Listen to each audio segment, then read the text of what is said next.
Assalamualaikum warahmatullahi wabarakatuh. Perkenalkan, kami dari kelompok 5 yang beranggotakan Ayu Saleha, Lisda Erika Sari, Miftahul Jannah, dan saya sendiri Nili Ariyanti. Puji syukur kehadiran Allah Subhanahu wa Ta'ala yang telah memberikan rahmat dan hidayahnya sehingga kami dapat menyelesaikan tugas makalah kami dengan tepat pada waktunya. Meskipun demikian, kami menyadari makalah yang kami tulis ini masih jauh dari kata sempurna, baik dari segi penyusunan, bahasa, maupun penulisannya. Oleh karena itu, kritik dan saran sangat kami nantikan guna menjadi acuan agar kami bisa menjadi lebih baik lagi di masa mendatang. Semoga makalah ini bisa menambah wawasan bagi para pembaca maupun pendengar dan bisa bermanfaat untuk perkembangan dan ilmu pengetahuan. Baik, di sini kami akan membahas tentang program pembelajaran bahasa terpadu. Pembelajaran terpadu. Pengertian pembelajaran terpadu. Terdapat dua istilah yang secara teoritis memiliki hubungan yang sangat erat, yaitu integrated curriculum atau kurikulum terpadu dan pembelajaran terpadu. Kurikulum terpadu adalah kurikulum yang menggabungkan sejumlah disiplin ilmu melalui pemaduan isi, keterampilan, dan sikap. Pembelajaran terpadu sebagai suatu konsep dapat diartikan sebagai pendekatan pembelajaran yang melibatkan beberapa mata pelajaran untuk memberikan pengalaman yang bermakna kepada siswa. Dikatakan bermakna karena dalam pembelajaran terpadu, siswa akan memahami konsep-konsep yang mereka pelajari melalui pengalaman langsung dan menghubungkan dengan konsep lain yang sudah mereka pahami. Dan selanjutnya, karakteristik penerapan pendekatan terpadu di sekolah dasar. Terdapat beberapa karakteristik yang perlu Anda pahami dari pembelajaran terpadu. Coba perhatikan uraian berikut ini. 1. Pembelajaran terpadu berpusat pada siswa. 2. Pembelajaran terpadu dapat memberikan pengalaman langsung kepada siswa. 3. Dapat pembelajaran terpadu pemisahan antar mata pelajaran menjadi tidak begitu jelas. 4. Pembelajaran terpadu menyajikan konsep-konsep dari berbagai mata pelajaran dalam suatu proses pembelajaran. 5. Pembelajaran terpadu bersifat luas. 6. Hasil pembelajaran dapat berkembang sesuai dengan minat dan kebutuhan siswa. Saya Ayu Saleha akan melanjutkan presentasi dari Nili Ariyanti tentang landasan teori dalam setiap pelaksanaan pembelajaran di sekolah dasar. Dalam setiap pelaksanaan pembelajaran di sekolah dasar, seorang guru harus mempertimbangkan banyak faktor. Selain karena pembelajaran itu pada dasarnya merupakan implementasi dari kurikulum yang berlaku, juga selalu membutuhkan landasan-landasan yang kuat dan didasarkan atas hasil-hasil pemikiran yang mendalam. Landasan-landasan yang perlu mendapatkan perhatian guru dalam pelaksanaan pembelajaran terpadu di sekolah dasar meliputi landasan filosofis, landasan psikologis, dan landasan praktis. Proses penggalian tema-tema dalam prinsip pembelajaran secara terpadu. Terdapat beberapa yang perlu diperhatikan dalam pelaksanaan pembelajaran bahasa secara terpadu di sekolah dasar, terutama pada saat penggalian tema-tema, pelaksanaan pembelajaran, dan pelaksanaan penilaian. Dalam proses penggalian tema-tema perlu diperhatikan prinsip sebagai berikut. 1. Tema hendaknya tidak terlalu luas. Kedua, tema harus bermakna. Ketiga, tema harus disesuaikan dengan tingkat perkembangan siswa. Keempat, tema yang dikembangkan harus mampu menunjukkan sebagian besar minat siswa. Kelima, tema yang dipilih hendaknya mempertimbangkan peristiwa-peristiwa otentik yang terjadi di dalam rentang waktu belajar. Keenam, tema yang dipilih hendaknya mempertimbangkan kurikulum yang berlaku serta harapan masyarakat. Ketujuh, Tema yang dipilih hendaknya juga mempertimbangkan ketersediaan sumber belajar. Dalam proses pelaksanaan pembelajaran bahasa secara terpadu, perlu diperhatikan prinsip-prinsip sebagai berikut. 1. Guru hendaknya tidak bersikap otoriter atau menjadi single aktor yang mendominasi aktivitas dalam proses pembelajaran. Kedua, pemberian tanggung jawab individu dan kelompok harus jelas dalam setiap tugas yang menuntut adanya kerjasama kelompok.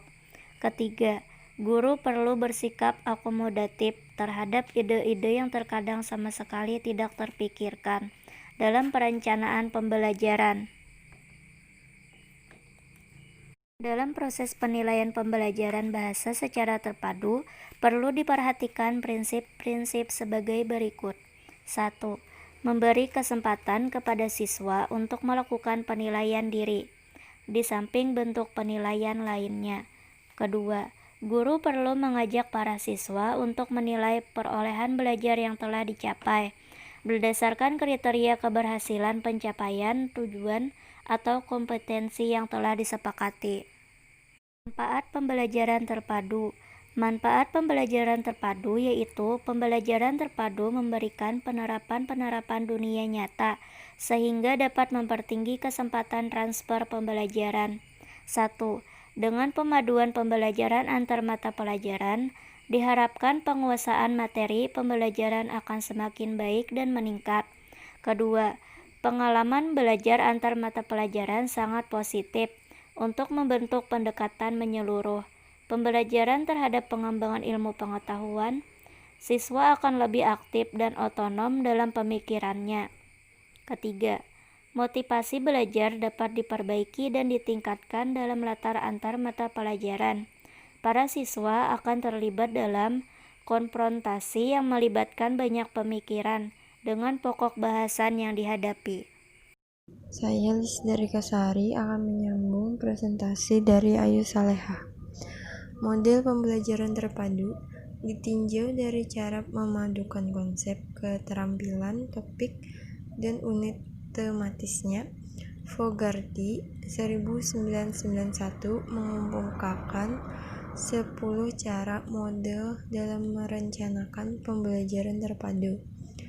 Ke-10 cara atau model tersebut adalah fragments, connected, rested, sequenced, shared, web, tiered, integrated, immersed, network. Dari 10 model yang disodorkan Fogarty, terdapat 3 model pembelajaran terpadu yang nampaknya paling cocok atau tepat diterapkan di sekolah dasar, yaitu model jaring laba-laba, webbing, model terhubung, connects, dan model keterpaduan, integrates. Di bawah ini diuraikan 3 model pembelajaran terpadu tersebut beserta kelebihan dan kelemahan dalam pelaksanaannya. A. Model jaring laba-laba. Pembelajaran ini adalah model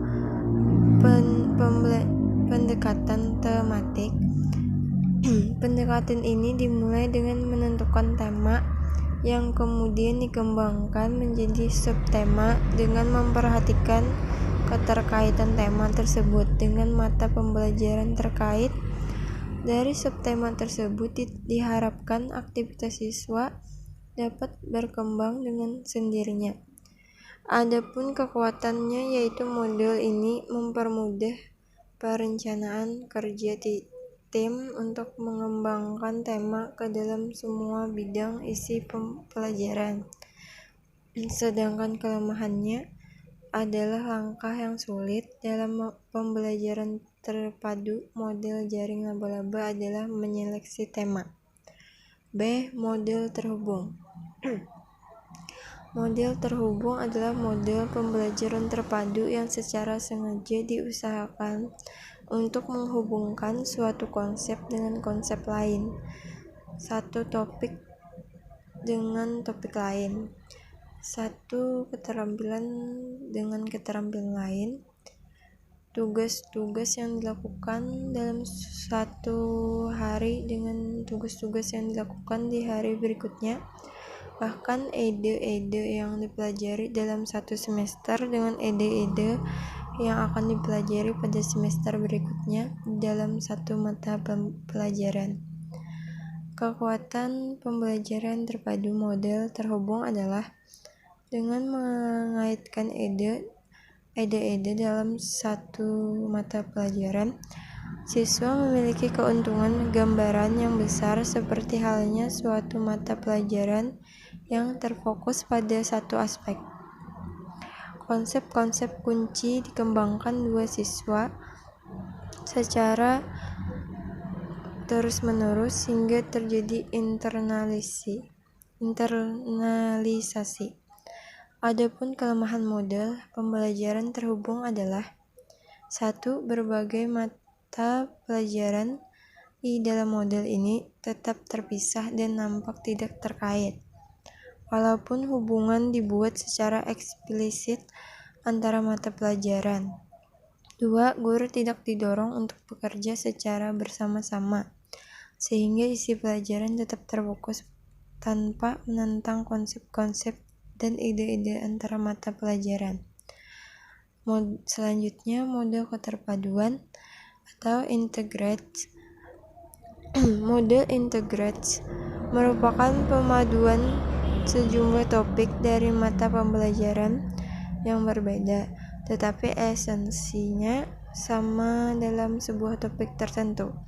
Model ini merupakan pembelajaran terpadu yang menggunakan pendekatan antara mata pembelajaran.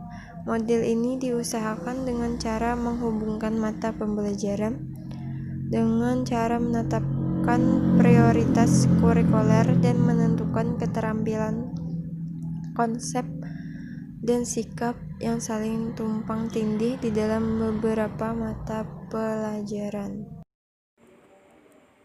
Baiklah, saya Miftahul Jannah ingin melanjutkan presentasi dari Lisda Irikasari. Kekuatan model keterpaduan antara lain sebagai berikut. 1. Memudahkan siswa untuk mengarahkan keterkaitan dan keterhubungan di antara berbagai mata pelajaran. 2. Memungkinkan pemahaman antar mata pelajaran dan memberikan penghargaan terhadap pengetahuan dan keahlian. 3. Mampu membangun motivasi. Model integratif ini juga memiliki kelemahan, yaitu 1. Model ini model yang sangat sulit diterapkan secara penuh. 2. Model ini menghendaki guru yang terampil, percaya diri, dan menguasai konsep, sikap, dan keterampilan yang sangat diprioritaskan. 3. Model ini menghendaki tim antar mata pelajaran dan terkadang sulit dilakukan, baik dalam perencanaan maupun pelaksanaan. B. Pembelajaran bahasa lewat sastra. Bahasa adalah sebuah alat untuk mengkomunikasikan gagasan atau perasaan secara sistematis melalui penggunaan tanda suara gerak atau tanda-tanda yang disepakati yang memiliki makna yang dipahami. Sedangkan sastra adalah karya cipta atau fiksi yang bersifat imajinatif atau penggunaan bahasa yang indah dan berguna yang menandakan hal-hal lain. Fungsi dari pembelajaran bahasa lewat sastra antara lain: 1. Sarana pembina kesatuan dan persatuan bangsa. 2. Sarana pengembangan kemampuan intelektual atau penalaran. 3. Sarana peningkatan pengetahuan dan keterampilan berbahasa Indonesia dalam rangka pelestarian dan pengembangan budaya. 4. Sarana meningkatkan pengetahuan dan pengembangan ilmu pengetahuan, teknologi, dan seni.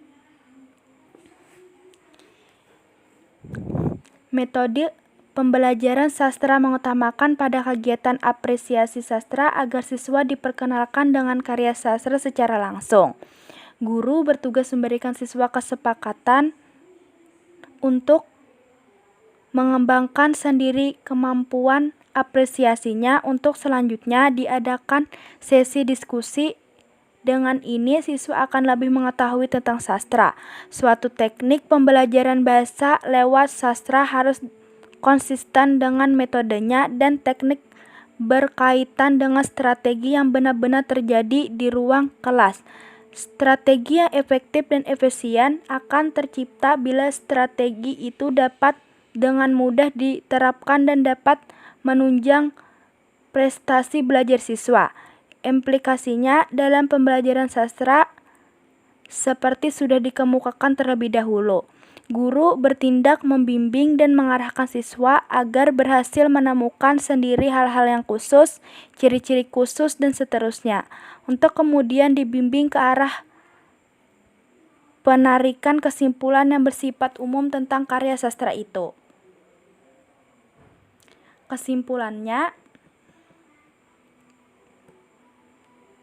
Kesimpulan dari makalah kami ini adalah pembelajaran terpadu pada dasarnya merupakan suatu pendekatan pembelajaran yang melibatkan beberapa mata pelajaran secara integrasi untuk memberikan pengalaman yang bermakna kepada siswa. Sebagai suatu model pembelajaran, dalam penerapannya di sekolah dasar diperlukan persiapan yang lebih kompleks dibandingkan dengan pembelajaran dalam satu mata pelajaran tersebut. Oleh karena itu, guru atau tim guru perlu melakukan perancangan pembelajaran terpadu yang didasarkan atas pembelajaran yang matang agar siswa memiliki pengalaman belajar yang bermakna. Dalam menanamkan konsep pengetahuan dan keterampilan, siswa tidak perlu didrill, tetapi diarahkan untuk belajar melalui pengalaman langsung dan menghubungkannya dengan konsep-konsep lain yang sudah dipahami sehingga sesuai dengan kebutuhan dan perkembangan siswa. Perencanaan yang tepat akan sangat berpengaruh terhadap keberhasilan pelaksanaan pembelajaran terpadu. Sekian dari kami. Wassalamualaikum warahmatullahi wabarakatuh.